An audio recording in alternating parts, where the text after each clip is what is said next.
2021 Lexus LC500 Convertible. A review by Bruce Hotchkiss, Special Correspondent West Coast Bureau of the Auto Channel.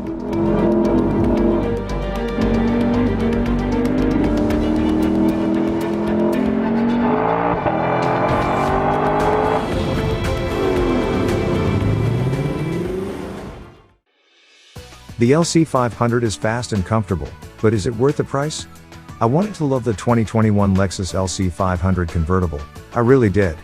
It has so much to love: a rumbly V8 that makes its peak power at 7,100 revolutions per minute, 4.6 seconds 0 to 60 miles per hour times, a top speed of 168, it's practically dripping with opulence, and it has looks that cause people to point and stare. But I just couldn't love it. Like it? Oh yes. But not love it. First, let's look at the lovable stuff. Like the dual overhead cam all-aluminum 5.0-liter V8. It churns out 471 horsepower at 7,100 revolutions per minute, and 398 pound-foot torque at 4,800 revolutions per minute.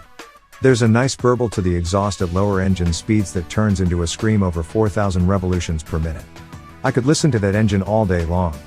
The engine delivers its power to the rear wheels through an excellent 10-speed automatic transmission.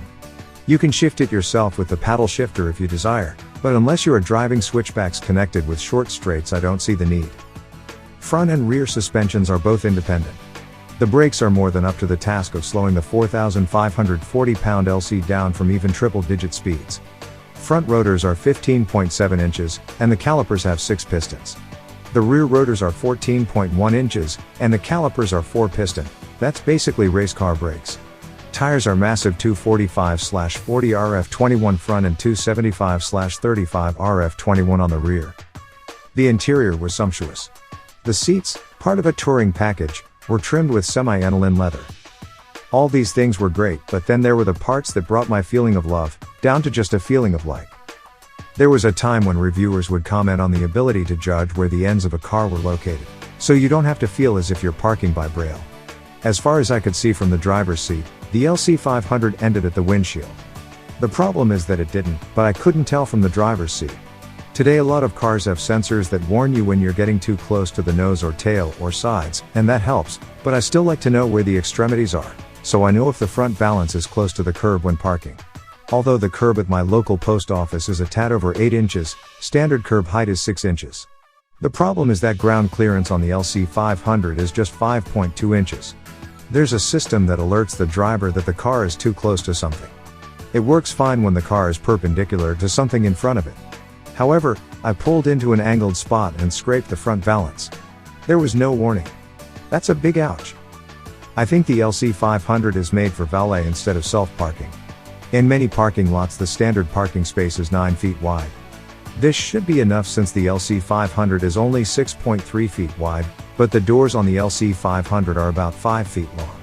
So it would be best to either park in an empty part of the parking lot, or let the valet park it.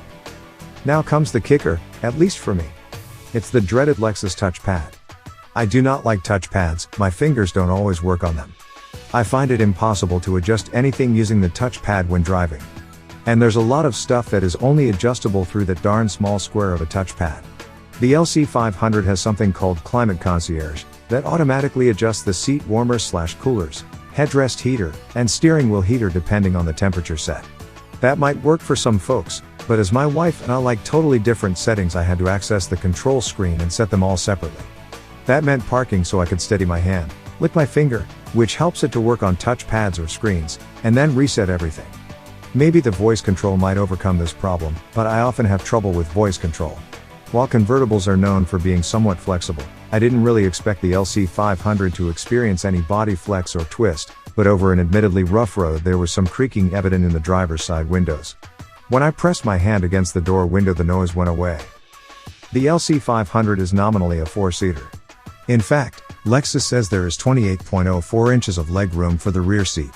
With the driver's seat in a comfortable position, I measured just 2 inches of knee room for the rear seat. Let's just say that in real life the rear seat is best used for packages. If it matters, the fuel economy is rated at 15 miles per gallon around town and 25 on the highway. But with an engine that sounds so sweet, who cares?